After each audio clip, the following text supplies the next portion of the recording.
Hey friends, welcome back to my channel.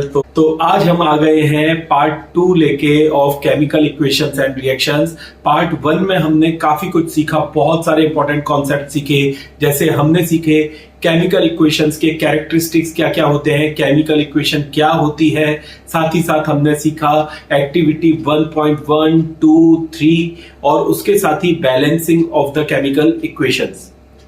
तो chemical equations के बाद अब हम मूव करेंगे नेक्स्ट टॉपिक्स में, और उसमें से कुछ टॉपिक्स हैं टाइप्स ऑफ केमिकल रिएक्शंस। किस तरीके के केमिकल रिएक्शंस के अलग अलग टाइप हैं। तो देखिए हेडिंग में मैंने डाल रखा है, सबसे पहला पार्ट है वो है कॉम्बिनेशन रिएक्शन का। So let us start with the combination reaction first. Combination देखो नाम से ही पता चल रहा है, कंबाइन होना, कंबाइन मतलब जुड़ना, कॉम्बिनेशन होना। सो जब भी two or more reactants combine together to form a single product, such type of chemical equations are called combination reaction equations और combination reaction। तो समझ में आया आपको?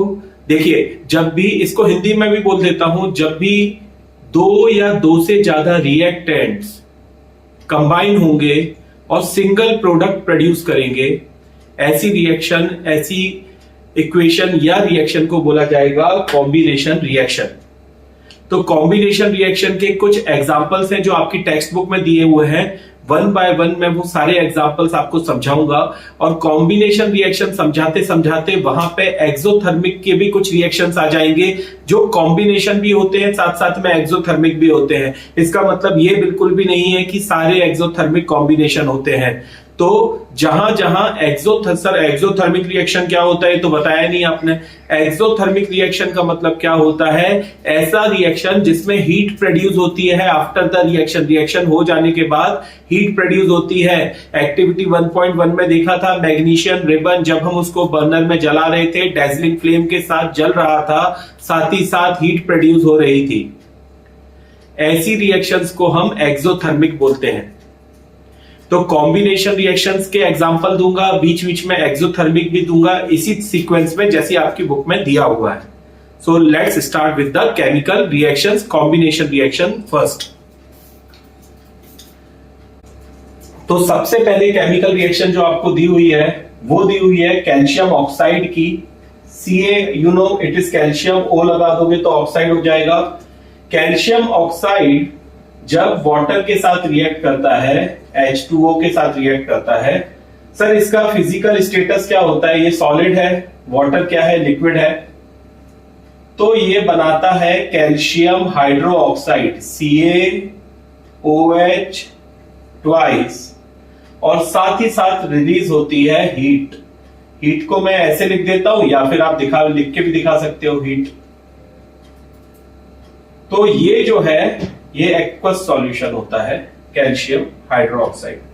तो देखिए ये मैंने केमिकल इक्वेशन लिखी है, आप लोग ध्यान से देख लो।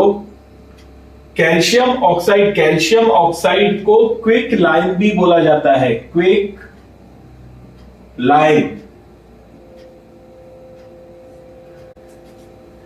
भाई ये क्विक लाइम है, ये लेमन नहीं है। लाइम और लेमन को मिक्स ना कर देना। लाइम का मतलब होता है चूना।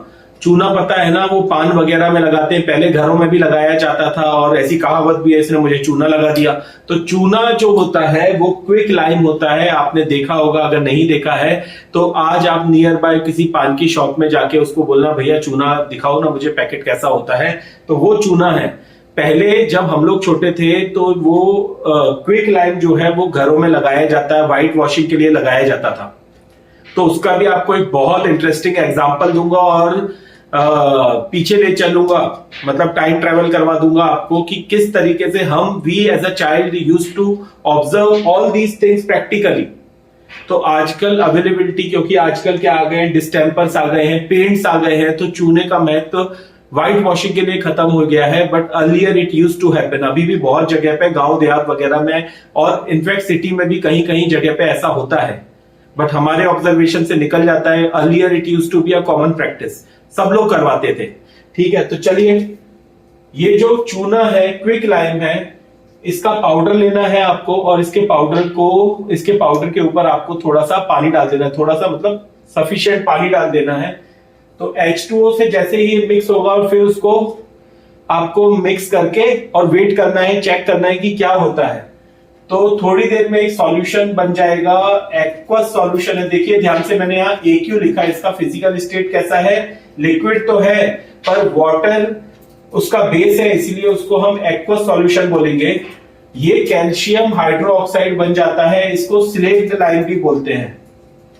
ये बहुत इंपॉर्टेंट इंफॉर्मेशन है, अगर आपको नहीं पता है तो please note it down. Slaked lime, तो कैल्शियम हाइड्रोक्साइड बनेगा, इसका एक्वस सॉल्यूशन बनेगा, मतलब लिक्विड के फॉर्म में रहेगा। और साथ ही साथ आपको बबल्स निकलते हुए दिखेंगे। तो बबल्स जो निकल रहे हैं ना, वो हीट निकल रही है, याद रखना।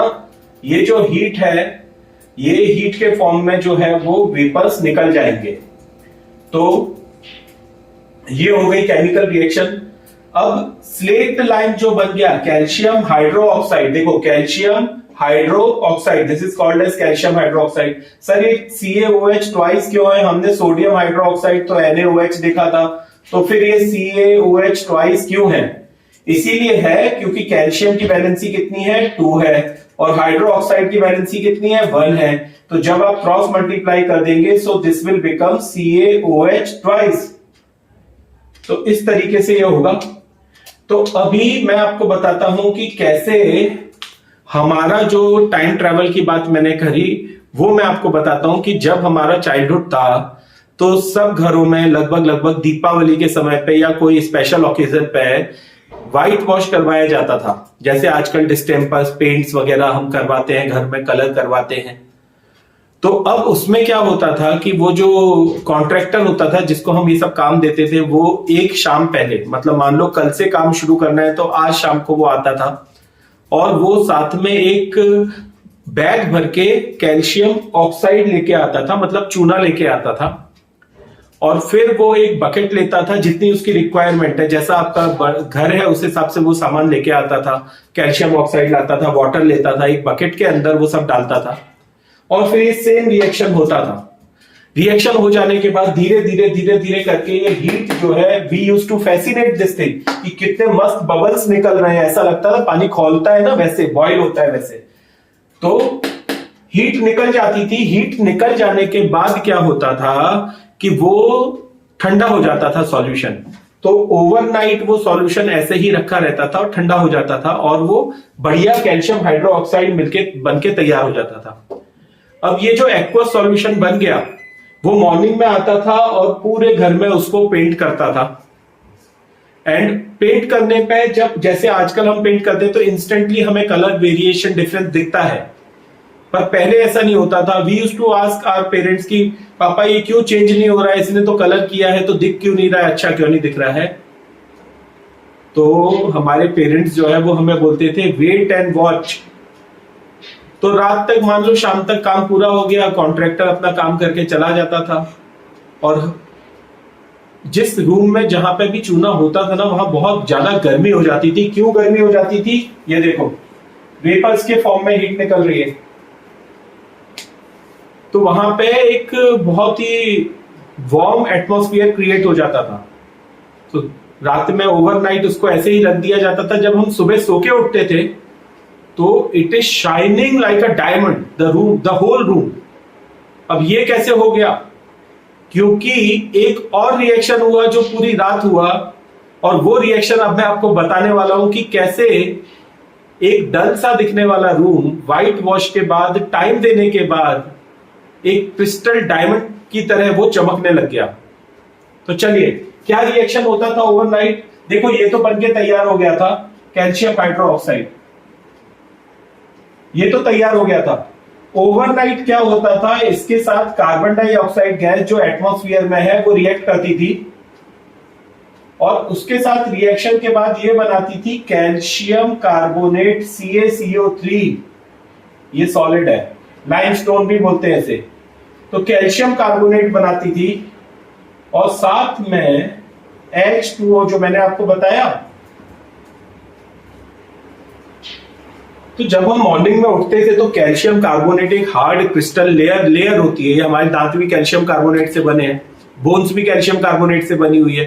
तो ये सॉलिड स्ट्रक्चर होता है, सॉलिड फॉर्म होता है, और वो वॉल के ऊपर है ना हल्के हल्के ड्रॉपलेट्स भी दिखते थे, जो कि किसके ड्रॉपलेट होते थे, ये वाटर के ड्रॉपलेट होते थे। तो देखो मैंने कैसे आपको टाइम ट्रेवल करके एक कहानी सुना के पूरा रिएक्शन करवा दिया। आप इसी पैटर्न में इसको याद रख सकते हैं। This is one of the most important reaction, combination reaction. Sir इसको कॉम्बिनेशन रिएक्शन हम बोल सकते हैं क्या? तो कॉम्बिनेशन रिएक्शन में क्या होगा, two or more reactants form a single product. कितना प्रोडक्ट बनाएंगे? एक ही प्रोडक्ट बनाएंगे, that is called as combination reaction. तो सर वो पहला वाला जो आपने बताया, जो एक्टिविटी हमने 1.1 में किया था, मैग्नीशियम था, मैग्नीशियम रिबन था, याद है ना? नहीं पता है तो फर्स्ट पार्ट जरूर देखो, उसमें मैंने ये सारे रिएक्शंस आपको बताए हुए हैं। ये एक्टिविटी 1.1 है मैग्नीशियम रिबन की। तो जब हम इसको हीट करते थे, बर्न करते थे मैग्नीशियम रिबन को, तो ये सिंगल कंपाउंड फॉर्म करता था MgO। इसको आप बैलेंस कर लेना, बैलेंसिंग मैंने ऑलरेडी सिखाई है। इन केस अगर आपको बैलेंसिंग में कहीं भी कुछ भी डाउट है, please let me know in the comment section. आप मुझे बताइए, मैं आपके सारे डाउट्स, सारी क्वेरीज को सॉल्व करके आपको दूंगा। So this is two or more reactants forming a single product. So this is also a combination reaction. इसके बाद बुक में कुछ और भी कॉम्बिनेशन रिएक्शंस दिए हुए हैं, चलो वो भी मैं एक एक करके आपको बता देता हूं। साथ में एक्सोथर्मिक की भी बारी आने वाली है, वो भी बताता हूं। तो सर ये अभी जो हो गया, जो कैल्शियम कार्बोनेट वाला ये वाला रिएक्शन, या फिर उसके पहले हमने ये किया, यहाँ हीट रिलीज हो रही थी, तो ये भी क्या है, एक्सोथर्मिक रिएक्शन है। Yes, this is combination reaction also, at the same time this is exothermic also। तो exothermic में क्या होता है, after the chemical reaction heat produce होती है। तो चलो अब मैं आपको नेक्स्ट रिएक्शंस बताता हूं। तो देखो कुछ कॉम्बिनेशन रिएक्शन आपकी बुक में दिए हुए हैं। कार्बन प्लस ऑक्सीजन, ये क्या देगा आपको, कार्बन डाइऑक्साइड। तो कार्बन, सर कार्बन कहां अवेलेबल होता है? कार्बन हर नेचुरल एलिमेंट में अवेलेबल है भाई। आप कपड़ा जलाओगे उसमें भी कार्बन है, आप हेयर जलेंगे उसमें भी कार्बन है, स्किन जल जाएगी उसमें भी कार्बन है। Every natural element has carbon in it. तो जब भी कार्बन और ऑक्सीजन रिएक्ट करते हैं तो वो कार्बन डाइऑक्साइड गैस प्रोड्यूस करते हैं। Two or more reactants are forming a single product, this is called as combination reaction. दूसरे आपको ये सब बड़े सिंपल सिंपल दिए हुए हैं। H2 plus O2 gives H2O। तो ये हाइड्रोजन गैस के फॉर्म में अवेलेबल है एनवायरनमेंट में, ऑक्सीजन ये भी गैसियस फॉर्म में अवेलेबल है एनवायरनमेंट में। ये दोनों कंबाइन होके क्या बनाएंगे, H2O बनाएंगे, जो कि लिक्विड है।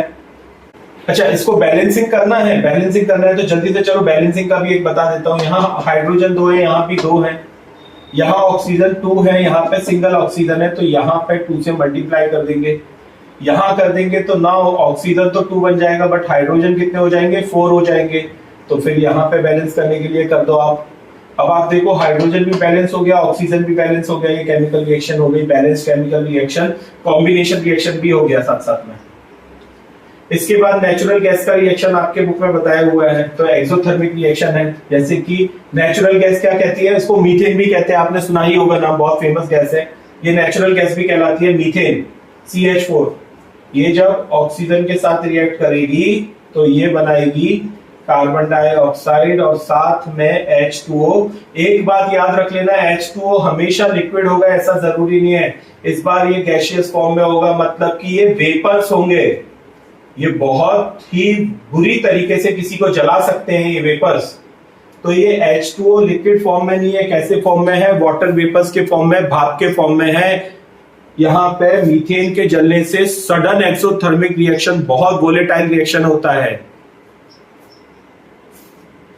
और साथ में एक और रिएक्शन आपको बताता हूं, डाइजेशन एक्सोथर्मिक रिएक्शन है।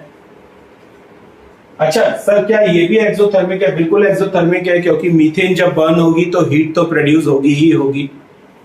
अब एक्सोथर्मिक का एक रिएक्शन मैं बताता हूं, जो हमारे स्टमक में, स्मॉल इंटेस्टाइन में डाइजेशन, स्मॉल इंटेस्टाइन तो नहीं पर स्टमक में जो डाइजेशन हो रहा है वो ग्लूकोज का ब्रेकडाउन हो रहा है। ग्लूकोज का ब्रेकडाउन कैसे हो रहा है, ईच एंड इंडिविजुअल सेल में भी हो रहा है। तो कैसे हो रहा है कि यहाँ पे ग्लूकोज होता है C6 H12O6, ये ग्लूकोज का फॉर्मूला है, C6H12O6।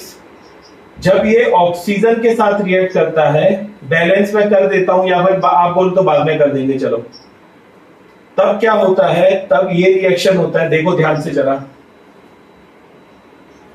CO2 plus H2O plus energy, ठीक है ना, CO2 plus H2O plus energy. अच्छा, यहां पे एक बात बहुत ही इंपॉर्टेंट है, नोटिसेबल है कि ये एक्वस फॉर्म में होती है CO2। अब ऐसा क्यों होता है एक्वस फॉर्म में? क्योंकि ये सारा रिएक्शन सेल के अंदर हो रहा है, इसीलिए तो ये एक्वस फॉर्म में होता है CO2। ऐसा क्यों होता है? क्योंकि ये सारा रिएक्शन किस में हो रहा है? सेल के अंदर हो रहा है, ग्लूकोज का ब्रेकडाउन हो रहा है। और जब CO2 निकलेगी तो वो ब्लड जो होता है उसी के साथ मिक्स हो जाती है, तो जो ऑक्सीजनेटेड ब्लड है वो बन जाता है डीऑक्सीजनेटेड। अभी कुछ देर पहले तक ऑक्सीजन कैरी करके आया था, ऑक्सीजन यहाँ पे ग्लूकोज को ब्रेक डाउन करने में यूटिलाइज हो गई। यूटिलाइज होने के बाद सबसे पहले तो देखो प्राइमरी रिक्वायरमेंट किस पर्पस के लिए हुआ था? एनर्जी के लिए हुआ था।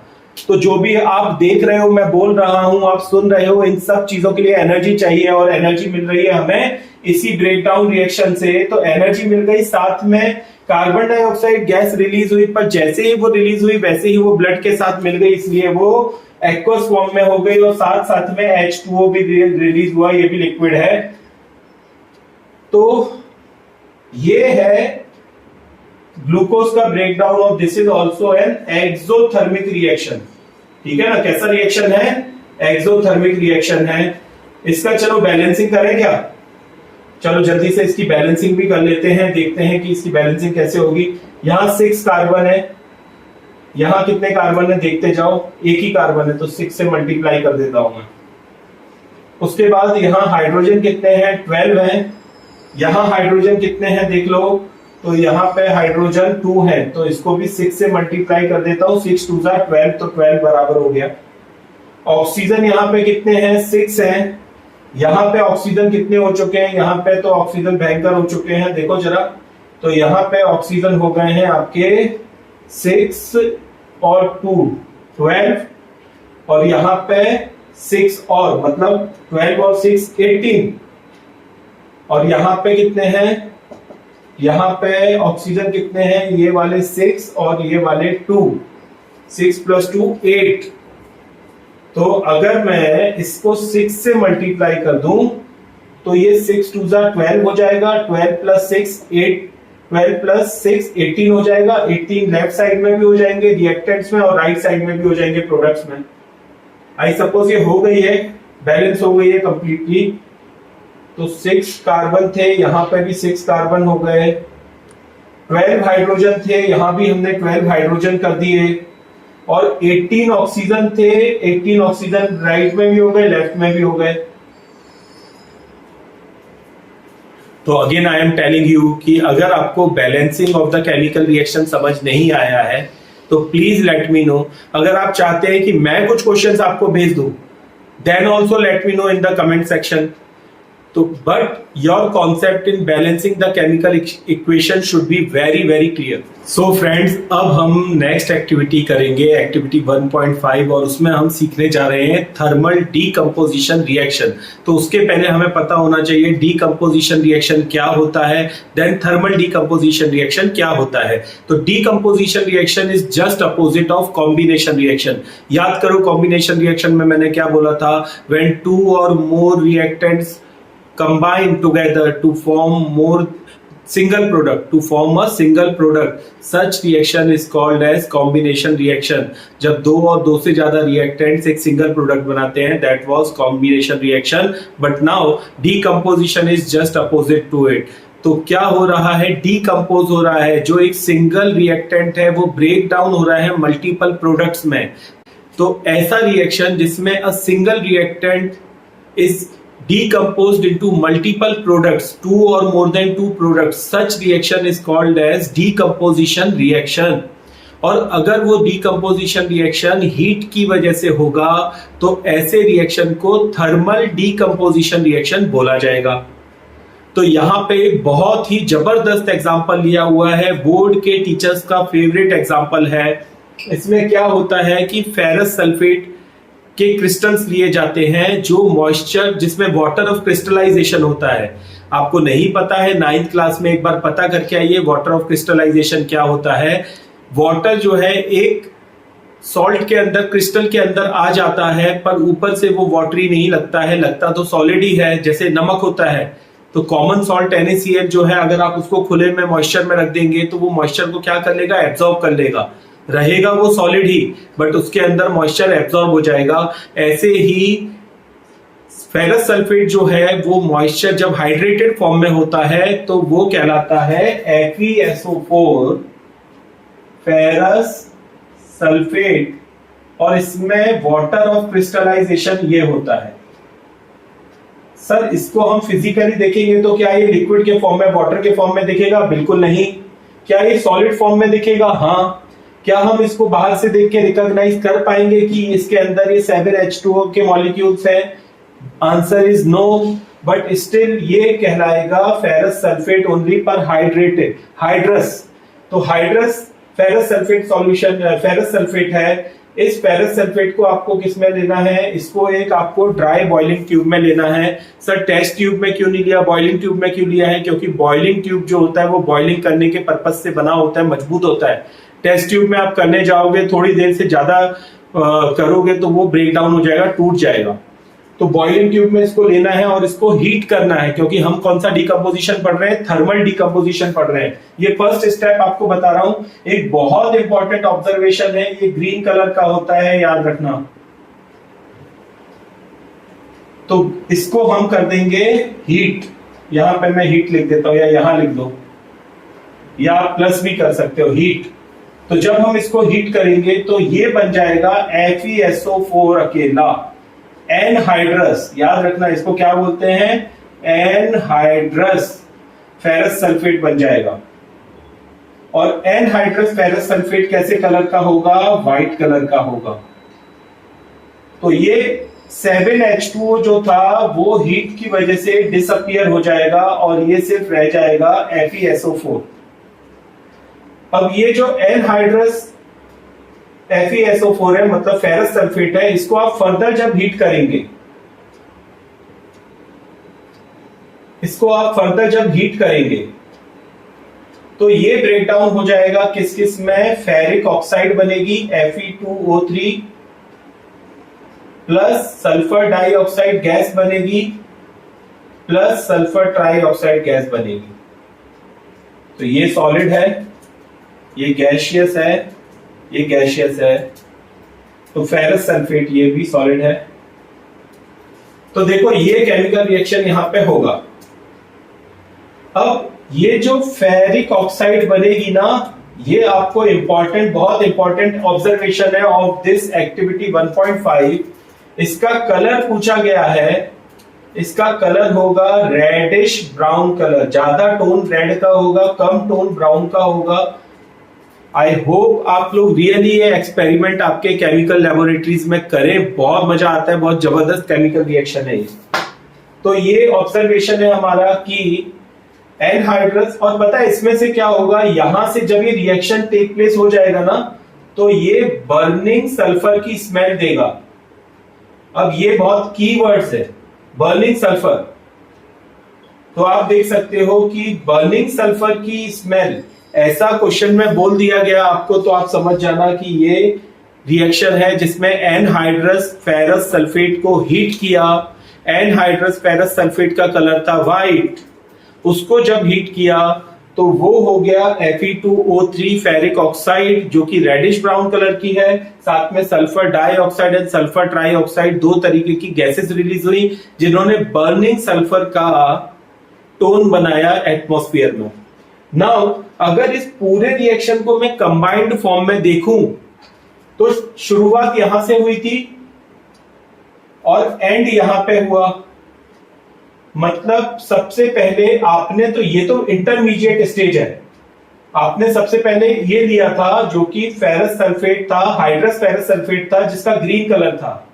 आपने उसको हीट करना चालू किया तो ग्रीन कलर पहले किस में कन्वर्ट हो गया, व्हाइट कलर में, बट अल्टीमेट क्योंकि आप तो कंटिन्यू करते ही जा रहे हो, हीट रुक नहीं रहे हो बीच में, इसीलिए अल्टीमेटली वो किस में कन्वर्ट हो गया, फेरिक ऑक्साइड में कन्वर्ट हो गया। और इसका कलर कैसा होता है, रेडिश ब्राउन कलर होता है।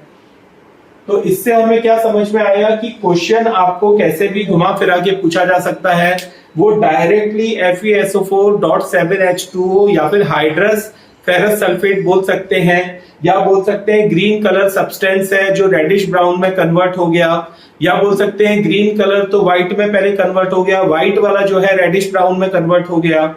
ऐसा कुछ भी पूछने दो, अगर आपको ये एक्टिविटी आ गई तो जैसा पूछा है वैसा यू कैन आंसर। तो नाउ चलो moving on to the next type of decomposition reaction. तो थर्मल डीकंपोजिशन के अलावा भी सर कोई और डीकंपोजिशन रिएक्शन होता है क्या? हाँ होते हैं, तो let us do them one by one. So friends, before हम आगे अलग डीकंपोजिशन रिएक्शंस में जाएं थर्मल के अलावा, थर्मल के ही 2 एग्जांपल्स अभी भी बाकी हैं, तो चलिए पहले मैं वो करवा देता हूं because they are very very important examples. Board के टीचर्स के ये सब हॉट फेवरेट है, कभी भी कुछ भी उठा के पूछ लेते हैं। तो एक है थर्मल डीकंपोजिशन कैल्शियम कार्बोनेट का, जो कैल्शियम ऑक्साइड और कार्बन डाइऑक्साइड बनाता है हीटिंग के बाद में, और एक है मोस्ट इंपॉर्टेंट लेड नाइट्रेट का। दोनों ही वन बाय वन मैं आपको बता रहा हूं। और एक चीज जो आपके माइंड में रहे जब मैं आपको पढ़ा रहा हूं, उस पढ़ाई से ही आपके माइंड में चली जाए एक कॉन्सेप्ट, वो ये है कि जब कैल्शियम कार्बोनेट होता है ना, अभी अभी बताया था दांतों में हड्डियों में कैल्शियम कार्बोनेट होता है, लाइमस्टोन भी बोलते हैं उसे।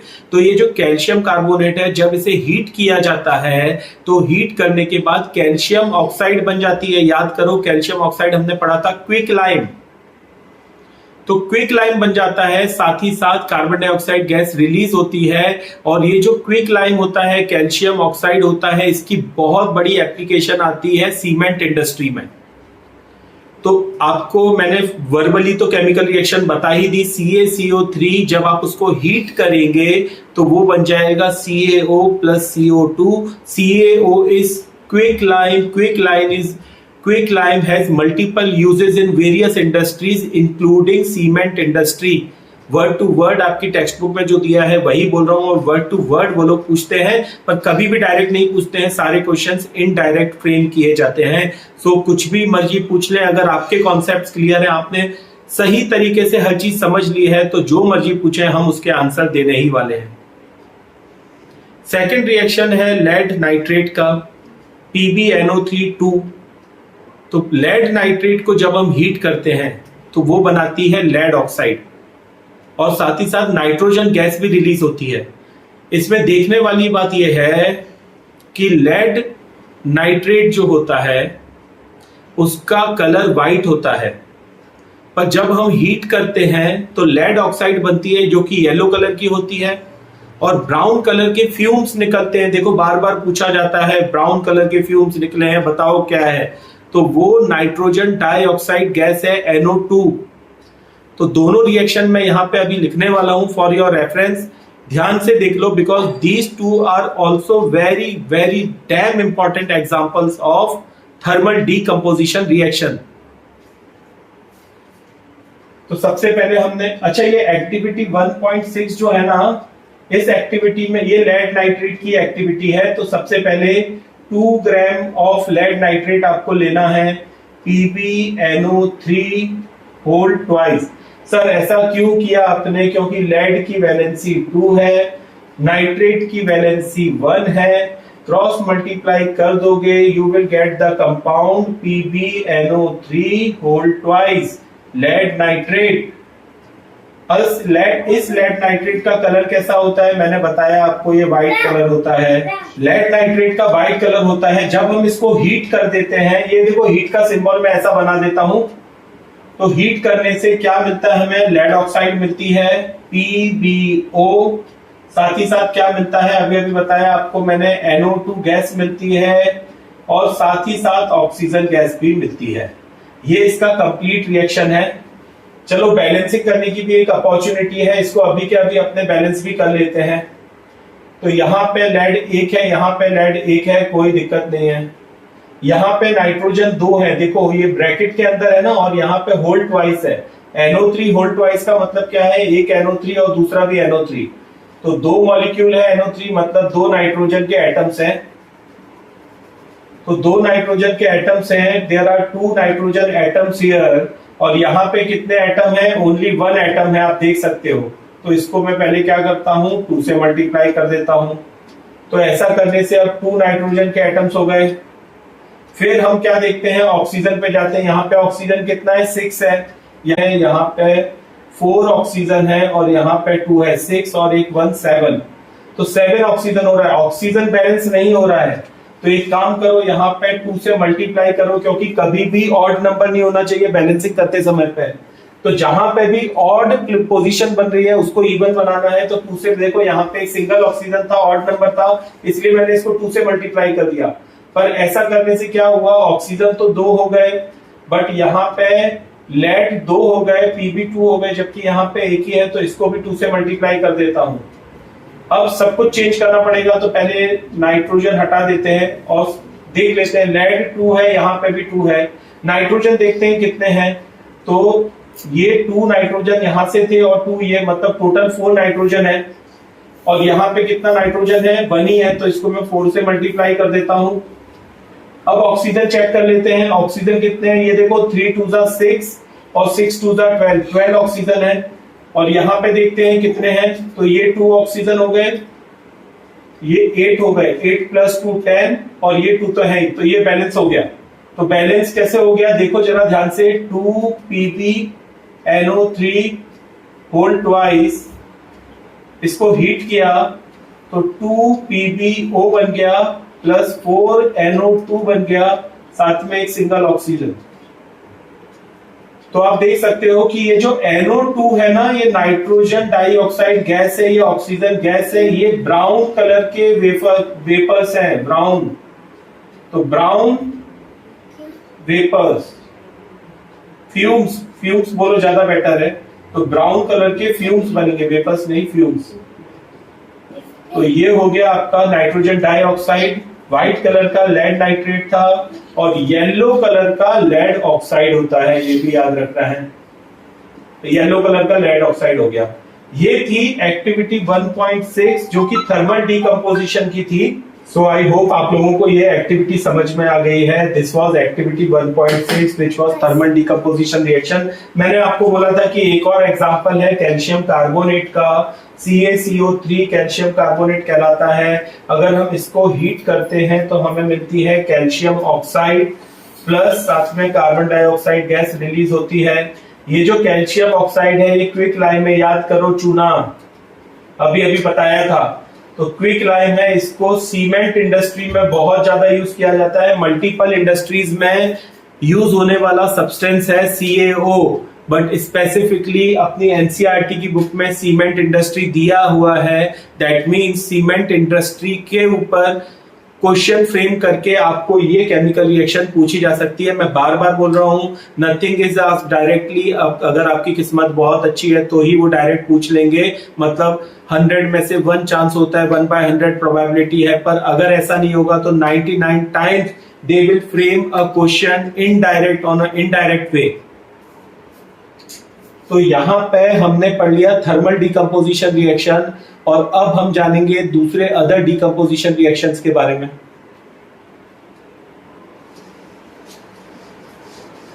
सो फ्रेंड्स, मैंने ये सेटअप किया हुआ है, आप देख सकते हो, ये भी एक डीकंपोजिशन रिएक्शन होने वाला है with the help of electricity. This is called as electrolysis of water. Electricity की हेल्प से हम वाटर को ब्रेक डाउन करने वाले हैं, एक सिंगल रिएक्टेंट को ब्रेक डाउन करने वाले हैं इनटू 2 और मोर देन 2 प्रोडक्ट्स। ये डीकंपोजिशन रिएक्शन की डेफिनेशन थी। We are going to do with the help of electricity, that is why this is electrolytic decomposition. Electrolytic decomposition बोलते हैं और इस प्रोसेस को बोलते हैं इलेक्ट्रोलाइसिस। इलेक्ट्रोलाइसिस की एक बेसिक पहचान क्या है कि उसके अंदर दो टर्मिनल्स होते हैं, दो रॉड्स होते हैं जो हम लेते हैं यहाँ पे। ये ग्रेफाइट के रॉड्स होते हैं। एक एनोड होता है, दूसरा कैथोड होता है। सर ये एनोड कैथोड क्या है? तो बैटरी के जो पॉजिटिव टर्मिनल से कनेक्टेड है उसको एनोड बोलते हैं, जो बैटरी के निगेटिव टर्मिनल से कनेक्टेड है उसको कैथोड बोलते हैं। ये रही बैटरी, ये वाला पॉजिटिव टर्मिनल है, ये वाला निगेटिव टर्मिनल है। 6 वोल्ट की बैटरी हमने ली है, तो फिर से बैटरी के जो पॉजिटिव टर्मिनल से कनेक्टेड है वो एनोड है, बैटरी के नेगेटिव टर्मिनल से कनेक्टेड है वो कैथोड है। 6 वोल्ट की बैटरी ली है और इसको हमने यहाँ पे, सर ये चीज क्या है? ये टेस्ट ट्यूब्स हैं, दीज आर टेस्ट ट्यूब्स। आपको पहले इसको बता देता हूं एक एक चीज इसमें क्या क्या है, लेबलिंग कर देते हैं। तो ये है वाटर। वाटर जो है वो यहाँ पे, क्योंकि हम क्या कर रहे थे, वाटर की इलेक्ट्रोलाइसिस कर रहे थे, इसीलिए वाटर जो है वो इलेक्ट्रोलाइट का काम करता है। अभी यहाँ पे कौन क्या काम कर रहा है वो मैं बताऊंगा। तो दिस इज वाटर। ये जो है ये टेस्ट ट्यूब है, टेस्ट ट्यूब। उसके अंदर जो रॉड्स दिख रही हैं आपको, ये ग्रेफाइट रॉड है। सर ग्रेफाइट रॉड क्यों ली जाती है? क्योंकि ये नॉन रिएक्टिव रॉड्स होती हैं, इसीलिए कार्बन की या फिर ग्रेफाइट की रॉड्स ली जाती हैं। ये टेस्ट ट्यूब्स है। ये एनोड कैथोड तो मैंने आपको बता दिया। ये पॉजिटिव टर्मिनल एनोड था, नेगेटिव वाला कैथोड कहलाता है। तो देखो एनोड, मैं आपको टेक्निकल वर्ड्स कीवर्ड्स बता रहा हूं। एनोड और कैथोड की जो रॉड्स हैं उनको इलेक्ट्रोड्स बोला जाता है। क्या बोला जाता है? ये टेक्निकल है। जितने ज्यादा टेक्निकल वर्ड्स लिखोगे उतने ज्यादा मार्क्स पाओगे। तो एनोड और कैथोड जो है वो इलेक्ट्रोड्स है, क्योंकि वो इलेक्ट्रिक टर्मिनल से, पॉजिटिव और negative terminal of the battery से कनेक्टेड है। जो वाटर है वो इलेक्ट्रोलाइट है। इलेक्ट्रोलाइट वो होता है जिसका डीकंपोजिशन होने वाला है, यहाँ पे वाटर का होने वाला है। So water is electrolyte. फिर बैटरी का आपको पावर बताना है, वोल्टेज बताना है। तो बैटरी जो है आपकी जो ली गई है यहाँ पे वो 6 वोल्ट की बैटरी है। आप ये एक्सपेरिमेंट अपने घर में भी परफॉर्म कर सकते हैं अगर आप पूरा सेटअप ले लोगे। This is very common. Science exhibitions वगैरह में बहुत सारे ऐसे छोटे छोटे बच्चे जो है इस तरीके का एक्सपेरिमेंट करके लाते हैं। और आपकी बुक में भी शायद मग वगैरह दिया है, कंटेनर जिसमें उन्होंने ये किया हुआ है। तो ये जो है ये तो कोई कंटेनर है, प्लास्टिक कंटेनर ले लो, प्लास्टिक कंटेनर, ठीक है। अल्टीमेटली क्या होने वाला है, इतने सब सेटअप के बाद हम क्या करने वाले हैं, हम इसका इलेक्ट्रोलाइसिस करने वाले हैं। मतलब डीकंपोजिशन होने वाला है। किसका डीकंपोजिशन होने वाला है? वाटर का डीकंपोजिशन होने वाला है। किसमें डीकंपोजिशन होने वाला है? ऑब्वियसली हाइड्रोजन और ऑक्सीजन गैसेस में डीकंपोजिशन होगा। अभी इसको सर बैलेंसिंग, तो बैलेंसिंग चाहो तो आप कर लो, अपन बहुत बार कर चुके हैं। ये लो बैलेंसिंग हो गई। ये भी गैस है, ये भी गैस है, ये लिक्विड है। तो इस तरीके से डीकंपोजिशन हो जाएगा। अभी देखो वाटर का रेशियो, इसमें क्या होता है, वाटर में H2O का रेशियो होता है, मतलब 2 हाइड्रोजन पे 1 ऑक्सीजन अवेलेबल होता है। तो सबसे पहली ये बात है कि जब ये डीकंपोजिशन होगा तो यहाँ पे कौन सी, इस टेस्ट ट्यूब पे कौन सी गैस कलेक्ट होगी और इस पे कौन सी होगी। तो सबसे पहले मैं आपको ये बात बताना चाहता हूं कि जो हाइड्रोजन के आयंस होते हैं वो पॉजिटिव आयंस होते हैं, और जो हाइड्रो ऑक्साइड के आयंस होते हैं, OH आयंस होते हैं, वो नेगेटिव होते हैं। तो पॉजिटिव आयन ऑब्वियसली किसको अट्रैक्ट करेगा? नेगेटिव टर्मिनल को अट्रैक्ट करेगा। मतलब कि H+ आयंस कलेक्ट होंगे कहां पे? कैथोड में कलेक्ट होंगे। और कैथोड में कलेक्ट होने की वजह से H+ आयंस है, इसलिए हाइड्रोजन गैस वहां पे कलेक्ट होगी। कहां पे? कैथोड में। और अगर हाइड्रोजन गैस इसमें कलेक्ट होगी तो एनोड में क्या कलेक्ट होगी? Oxygen gas. तो ये बहुत इंपॉर्टेंट क्वेश्चन है, बार बार पूछा जाता है कौन सी गैस कहां कलेक्ट होती है और क्यों कलेक्ट होती है और उसके केमिकल रिएक्शंस क्या क्या हैं। तो वो सब बताने जा रहा हूं, ध्यान से देख लो। तो एनोड में कौन सी गैस कलेक्ट हो रही है? ऑक्सीजन गैस कलेक्ट हो रही है, O2। अभी आपको मैंने बताया कि दोनों का रेशियो कितना है? 2 हाइड्रोजन पे 1 ऑक्सीजन है। मतलब ज्यादा अवेलेबिलिटी किसकी है? हाइड्रोजन की। कम अवेलेबिलिटी किसकी है? ऑक्सीजन की है। तो ज्यादा स्पेस कौन ले लेगी? ज्यादा स्पेस ले लेगी, ज्यादा गैस जो है, जो कि है हाइड्रोजन। यहाँ पे ऑक्सीजन हो गई क्योंकि ये कम ऑक्यूपाई किया हुआ है, इतनी ही स्पेस को ऑक्यूपाई किया है इसने, और यहाँ पे स्पेस ज्यादा है, आप देख सकते हैं कि ये ज्यादा स्पेस है यहाँ पे। तो यहाँ पे हाइड्रोजन कलेक्ट हो रही है। ये कौन सा टर्मिनल है? कैथोड है। तो कैथोड पे मैंने आपको बताया कि ऑक्सीजन एनोड पे कलेक्ट होगी और कैथोड पे हाइड्रोजन कलेक्ट होगी। जहां हाइड्रोजन कलेक्ट होगी वहां जो गैस का वॉल्यूम है वो ज्यादा होगा, और जहां ऑक्सीजन कलेक्ट होगी वहां पे गैस का वॉल्यूम जो है वो कम होगा, मतलब इतना ही होगा। तो यहाँ पे ऑक्सीजन हो रही है और ये वाले पूरे पोर्शन में क्या हो रही है? हाइड्रोजन कलेक्ट हो रही है। और इसीलिए ऐसा है क्योंकि इनका रेशियो 2:1 है। एक ऑक्सीजन के एटम पे 2 हाइड्रोजन के एटम रिलीज होते हैं। तो ऑब्वियसली हाइड्रोजन गैस ज्यादा वॉल्यूम को ऑक्यूपाई करेगी as compare to oxygen. Now मैं आपको इसके केमिकल रिएक्शंस भी बताता हूं। एक तो मैंने बता दिया है फाइनल केमिकल रिएक्शन ये डिकम्पोजिशन में होने वाला है। यहाँ पे आपको इलेक्ट्रिसिटी लिखना बहुत जरूरी है। तो इलेक्ट्रिसिटी, क्योंकि ये है इलेक्ट्रोलाइटिक डिकम्पोजिशन। क्या बोलते हैं इसको? इलेक्ट्रोलाइटिक डिकम्पोजिशन, और इस प्रोसेस को इलेक्ट्रोलाइसिस बोलते हैं। Why it is electrolysis? क्योंकि इलेक्ट्रिसिटी की हेल्प से ये सब काम हो रहा है, that is why electrolysis. Now मैं आपको बताने वाला हूं एनोड पे क्या रिएक्शन होने वाली है और कैथोड पे क्या रिएक्शन होने वाली है, और किस तरीके से यहाँ पे ये दोनों गैसेस कलेक्ट हो जाएंगी। तो जैसे ही इलेक्ट्रिसिटी प्रोवाइड की जाएगी, यहाँ देखो ये स्विच भी लगाया मैंने, छोटा सा ये स्विच है, स्विच को ऑन कर दिया। तो जैसे ही हम इस स्विच को ऑन करेंगे तो यहाँ पे इलेक्ट्रिसिटी जाएगी वाटर में, और वाटर में आपको ध्यान रखना है, आपको डाइल्यूट H2SO4 की कुछ ड्रॉप्स मिला देनी है। सर डाइल्यूट H2SO4 हम क्यों मिला रहे हैं? डाइल्यूट H2SO4 हम इसलिए मिला रहे हैं कि हम उसकी कंडक्टिविटी, इलेक्ट्रोलाइट की कंडक्टिविटी को इंक्रीज कर सके। We want to increase the conductivity of the electrolyte. Electrolyte क्या है? वाटर है। वाटर में क्या मिला दिया? डाइल्यूट H2SO4 मिला दिया। इससे क्या होगा? इससे तेजी से रिएक्शन होगा, क्योंकि pure water is a poor conductor of electricity. That is why we have added dilute H2SO4, few drops of dilute H2SO4. ये बहुत इंपॉर्टेंट स्टेप है। हमारे पास 10 घंटे नहीं है कि आराम से एक्सपेरिमेंट हो धीरे धीरे। We want to observe it in a very rapid manner. That is why we have added dilute H2SO4 to increase the conductivity of the electrolytic solution or electrolyte. So जैसे ही इलेक्ट्रिसिटी वाटर के इस solution में पहुंचेगी तो वहां से ions release हो जाएंगे। नेगेटिव आयंस होंगे और पॉजिटिव। एनोड पॉजिटिव टर्मिनल था, कैथोड नेगेटिव टर्मिनल था बैटरी का। तो यहाँ पे नेगेटिव आयंस कलेक्ट होने चालू हो जाएंगे। ऑब्वियसली नेगेटिव किसको अट्रैक्ट करेगा? पॉजिटिव की तरफ अट्रैक्ट होगा। नेगेटिव आयन में हाइड्रोक्साइड के आयंस होंगे SOOH- और साथ साथ में सल्फेट के आयंस होंगे SO4 2 नेगेटिव। ये दोनों आयंस होंगे। ऐसे ही कैथोड में पॉजिटिव आयंस कलेक्ट होंगे, वो हाइड्रोजन के आयंस होंगे। सर यहाँ पे सल्फेट के आयंस कहां से आए? क्योंकि हमने H2SO4 मिलाया था।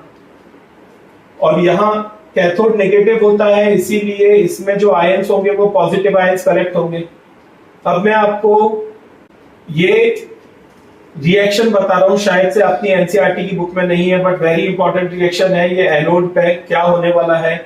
तो एनोड पे OH नेगेटिव आयंस जो थे वो कलेक्ट होके उन्होंने क्या दिया? ऑक्सीजन गैस दी, साथ में H2O और साथ में 4 इलेक्ट्रॉन्स, मतलब इलेक्ट्रॉन्स कर देते हैं अभी।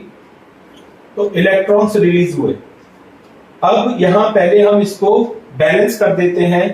तो आप देखो यहाँ एक ऑक्सीजन है, यहाँ 2 ऑक्सीजन है, यहाँ 1 हाइड्रोजन है, यहाँ 2 हाइड्रोजन है, यहाँ पे भी 1 ऑक्सीजन है। तो इसका मतलब क्या है कि अगर मैं इसको 2 से मल्टीप्लाई करूं, क्योंकि मैंने आपको बताया ये ऑड नहीं होना चाहिए, 1 नंबर नहीं होना चाहिए, इसलिए मैं जैसे ही ऑड दिखेगा 2 से मल्टीप्लाई कर दो। तो अब ऑक्सीजन 2 हो गए, हाइड्रोजन 4 हो गए, और यहाँ पे भी 2 ऑक्सीजन है, मतलब 4 हाइड्रोजन और 4 ऑक्सीजन। तो इसको 4 से मल्टीप्लाई कर दो। अब आप देखो बैलेंस हो गया, 4 ऑक्सीजन, यहाँ 2, यहाँ 2, 4 ऑक्सीजन हो गए, 4 हाइड्रोजन, यहाँ पे भी 4 हाइड्रोजन हो गए। अब ये जो आयन होता है, ये आयन नेगेटिवली चार्ज्ड आयन है। और ऐसे कितने आयन्स हैं? 4 आयन्स हैं, 4 नेगेटिवली चार्ज्ड आयन्स है। मतलब इसके पास कितने इलेक्ट्रॉन्स हैं? 4 इलेक्ट्रॉन्स हैं, तो 4 इलेक्ट्रॉन्स जो है यहाँ पे रिलीज होंगे, ये 4 इलेक्ट्रॉन्स, तो मैं यहाँ पे 4 इलेक्ट्रॉन्स लिख दूंगा। जितने आयंस होते हैं उतने ही इलेक्ट्रॉन्स होंगे। ये बहुत इंपॉर्टेंट रिएक्शन है, प्लीज नोट इट डाउन। आपको, मुझे नहीं पता, अच्छी अच्छी रेफरेंस बुक जैसे प्रदीप है, प्रदीप में आपको ये रिएक्शन मिल जाएगा, टुगेदर विथ में ये रिएक्शन मिल जाएगा। I am not sure about the other books. तो ये आप देख लो, ये एनोड पे रिएक्शन हो रहा है, note it down if you want. ये हाइड्रोक्साइड का आयन है, ऑक्सीजन गैस जो कि कहां कलेक्ट हो गई, एनोड पे कलेक्ट हो गई। ये रहा एनोड, कम क्वांटिटी में, कम वॉल्यूम में कलेक्ट हुई, साथ में H2O लिक्विड फॉर्म में वापस यहां आ जाएगा, और 4 इलेक्ट्रॉन्स रिलीज हुए। 4 इलेक्ट्रॉन्स जो है वो इस वाटर सॉल्यूशन में जाएंगे। अब क्या होगा इसके आगे वो मैं बताता हूं आपको।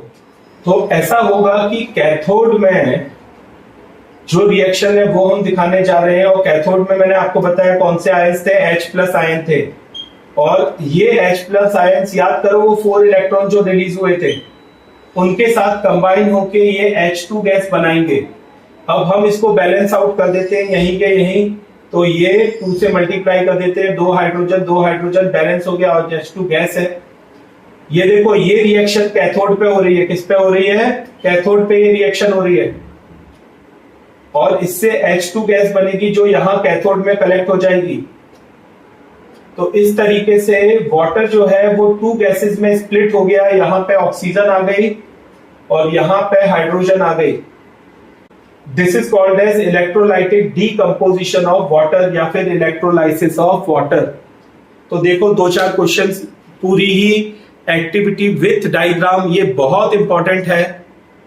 पर इसके ऊपर बहुत सारे रैंडम क्वेश्चंस भी पूछे जाते हैं कि क्यों डाइल्यूट H2SO4 मिला दिया गया वाटर में, to increase the conductivity of the water. उसके बाद एनोड पे कौन सी गैस कलेक्ट हो रही है, कैथोड पे कौन सी हो रही है। तो एनोड पे ऑक्सीजन हो रही है, कैथोड पे हाइड्रोजन हो रही है। ऑक्सीजन का वॉल्यूम ज्यादा है या कम है हाइड्रोजन के रिस्पेक्ट में? तो ऑक्सीजन कम वॉल्यूम पे है, हाइड्रोजन ज्यादा वॉल्यूम पे है। ऐसा क्यों है? क्योंकि रेशियो है 2:1, 2 हाइड्रोजन पे 1 ऑक्सीजन की अवेलेबिलिटी है H2O में। आयंस के बारे में क्वेश्चन पूछ सकते हैं कि नेगेटिव आयंस कौन कौन से रिलीज हो रहे हैं। तो हाइड्रो ऑक्साइड का आयन रिलीज हो रहा है OH नेगेटिव, फिर और उसके साथ साथ कौन सा आयन रिलीज हो रहा है, सल्फेट का आयन रिलीज हो रहा है SO4 2 नेगेटिव। पॉजिटिव आयन कौन सा रिलीज हो रहा है, H+ आयन रिलीज हो रहा है। वो कहां पे कलेक्ट होगा, कैथोड पे कलेक्ट हो जाएगा। कितने इलेक्ट्रॉन्स के साथ कंबाइन करेगा, 4 इलेक्ट्रॉन्स के साथ कंबाइन करेगा। वो 4 इलेक्ट्रॉन कहां से आए, एनोड में होने वाले केमिकल रिएक्शन से आए, और फाइनली H2 गैस बना देगा कैथोड पे जो कलेक्ट हो जाएगी। बैटरी कितने वोल्ट की ली, 6 वोल्ट की बैटरी कम से कम चाहिए हमें ये प्रोसेस करने के लिए। These all questions can be framed.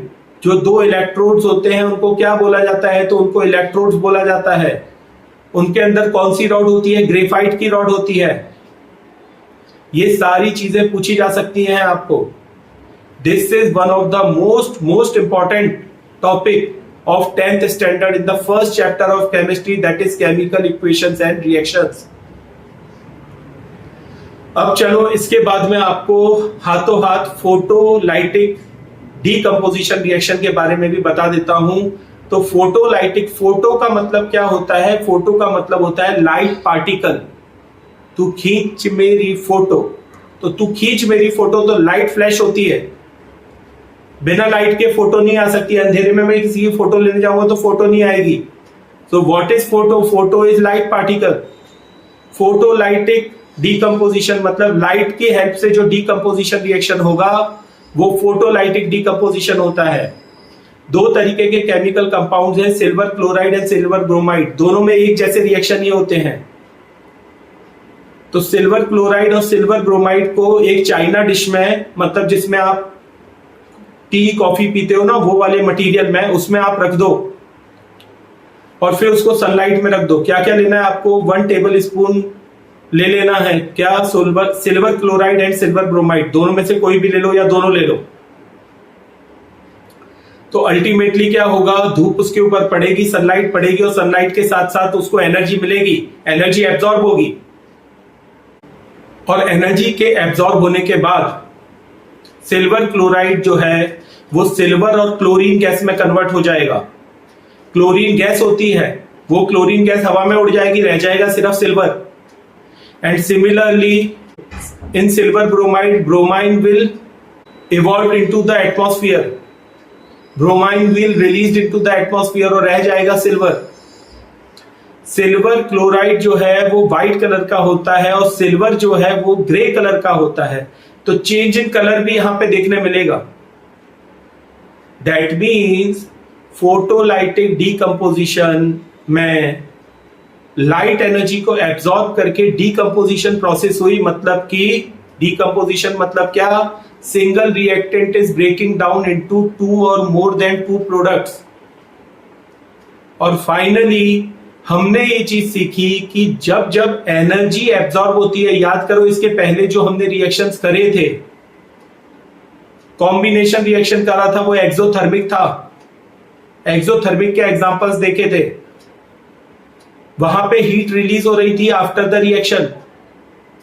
पर यहां पे रिएक्शन को करवाने के लिए energy is getting absorb. Sir यहां पे आप हीट क्यों नहीं बोल रहे हो, क्योंकि यहां पे एनर्जी के अलग अलग फॉर्म हैं। जैसे जब हीट एनर्जी को एब्जॉर्ब करके हमने किया उसको हमने थर्मल डीकंपोजिशन बोला, जब इलेक्ट्रिसिटी को एब्जॉर्ब किया, इलेक्ट्रिक एनर्जी को लेके डीकंपोजिशन किया तो इलेक्ट्रोलाइटिक डीकंपोजिशन या फिर इलेक्ट्रोलाइसिस बोला, और जब लाइट एनर्जी को यूज करके डीकंपोजिशन किया तो उसे फोटोलाइटिक डीकंपोजिशन बोला। सो नाउ आज का लेक्चर मैं आपको यहीं पे एंड करूंगा और जाते जाते केमिकल रिएक्शंस दिखाता हूं किसकी, सिल्वर क्लोराइड, सिल्वर ब्रोमाइड की। और ये ब्लैक एंड व्हाइट फोटोग्राफी में यूज होते हैं, black films, black and white photographic films में यूज होते हैं। पहले के जमाने में इस तरीके की फिल्म्स का यूज किया जाता था। आजकल तो डिजिटल टेक्नोलॉजी से ही फोटो फ्रेमिंग हो रही है, but earlier it used to happen like that. तो silver chloride, silver bromide photography से रिलेटेड है, याद रखना इनडायरेक्ट क्वेश्चन ही पूछा जाएगा एग्जाम में। तो चलो जल्दी से फटाफट केमिकल रिएक्शन करवा देता हूं and then I will end this lecture. I hope आपको ये आज का लेक्चर पसंद आ रहा है और ये भी समझ में आ रहा है कि ये कितना क्रूशियल और इंपॉर्टेंट लेक्चर मैं ले रहा हूं। So if you have like this video तो इसमें आप कमेंट करें कि सर हमें ये चीज समझ में आई, सर हमें ये चीज समझ नहीं आई। अगर अच्छे से समझ में आया तो भी कमेंट करें। Share among your friends, friends को शेयर करो क्योंकि विद्या बांटने से ही बढ़ती है। आपके पीयर्स को बताओ, आपके साथियों को बताओ कि इस तरीके का लेक्चर है, मुझे ये समझा है, आपको भी समझना है, तो you can go and watch this lecture. तो चलिए फटाफट पहले हम क्या कर लेते हैं, देख लेते हैं फोटोलाइटिक डीकंपोजिशन रिएक्शन को। तो photolytic decomposition, photolytic decomposition,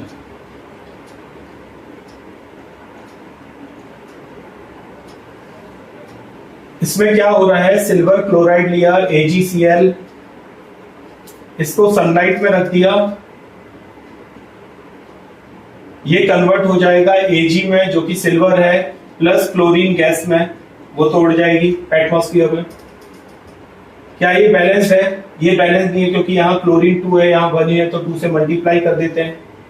now chlorine 2 हो गया और Ag कितना हो गया, 2 हो गया, पर यहाँ पे तो 1 ही है, तो इसको भी 2 से मल्टीप्लाई कर देते हैं। अब आप देखो सब कुछ बैलेंस हो गया। सिमिलरली अच्छा इसका कलर क्या होता है, ये व्हाइट कलर की होती है। After the chemical reaction silver रह जाता है जो कि आपको पता ही है ग्रे कलर का होता है, लाइट ग्रे कलर का होता है। अगर इसकी जगह AgBr है तो भी ऐसा ही होगा। फिर से सनलाइट लिखेंगे। कल को ये रिएक्शन आ गया तो कंजूसी नहीं करना कि AgCl लिख दिया, AgBr नहीं लिखा, दोनों लिख के दिखा देना, कितना हार्डली फ्यू सेकंड्स लगते हैं। 2Ag प्लस Br2, ब्रोमाइन भी गैस है, तो ये देखो यहां पे रिएक्शन मैंने लिख दिया। और इसके साथ साथ ये सब रिएक्शन जितने भी हमने डीकंपोजिशन रिएक्शन पढ़े वो सारे के सारे क्या हैं, एंडोथर्मिक रिएक्शन है। एंडोथर्मिक रिएक्शन का मतलब क्या होता है, जिसमें केमिकल रिएक्शन करवाने के लिए हीट को एनर्जी को एब्जॉर्ब किया जाता है। जनरली वो हीट होती है, पर हीट यहां पे हमने देखा कि एनर्जी का एब्जॉर्प्शन हो रहा है, एनर्जी इज एब्जॉर्ब। और एक्सोथर्मिक में क्या हो रहा था, energy is released after the chemical reaction. तो यहां पे एनर्जी के 3 फॉर्म्स हमने देखे, हीट एब्जॉर्ब हुआ तब थर्मल डिकम्पोजिशन हुआ, लाइट एब्जॉर्ब हुई तो फोटोलाइटिक हुआ, फोटोलाइटिक, और इलेक्ट्रिक एनर्जी को एब्जॉर्ब किया गया तब इलेक्ट्रोलाइसिस हुआ। तो इस तरीके से ये 3 तरीके के डीकंपोजिशन रिएक्शंस हमने देखे। These are very important reaction. तो अब आपका क्या क्या बच गया है, अब आपका डिस्प्लेसमेंट रिएक्शन बच गया है, उसके टाइप्स बच गए हैं। और डिस्प्लेसमेंट रिएक्शन के बाद आई सपोज आपका कोरोजन और रेंसिडिटी वाला टॉपिक एक बचा हुआ है। तो और एक टॉपिक और बचा है, वो है oxidation and reduction. These 3 topics I am going to cover tomorrow itself, and we will end this chapter full and final as far as concepts are concerned. और मैंने ये बात बहुत बार नोटिस की है कि बच्चे वीडियो देखते हैं, समझते हैं, मजा भी आता है, कॉन्सेप्ट भी सीखते हैं, पर कभी कभी क्या होता है, लाइक करना भूल जाते हैं। जल्दी होती है, ऐसा नहीं बोल रहा हूँ कि इंटेंशनली ऐसा करते हैं, जल्दी होती है। जैसे ही समझा, चलो भागो पानी पी के आता हूँ, चलो कुछ खेल के आ जाता हूँ, क्रिकेट खेल लेता हूँ, गेम खेल लेता हूँ। पर प्लीज एक बात याद रखो कि जो हम आप तक वीडियो लाते हैं उसमें बहुत सारी मेहनत लगती है, बहुत सारी एडिटिंग लगती है, बहुत सारी एनर्जी लगती है। यहाँ भी एनर्जी एब्जॉर्ब हो रही है। तो इसीलिए please like the video, comment, subscribe our channel अगर अभी तक नहीं किया है। वीडियो तो देख रहे हो पर सब्सक्राइब नहीं किया है, तो kindly subscribe the channel and share among your friends, peers को। जितना शेयर करोगे उतना भगवान आपका नोटिस करेगा वो चीज को, yes he is doing right thing in his life. तो फिर मिलेंगे एक नए वीडियो में। I am Rohit Nayak signing off for today, the concept guru, your guru in need Indeed.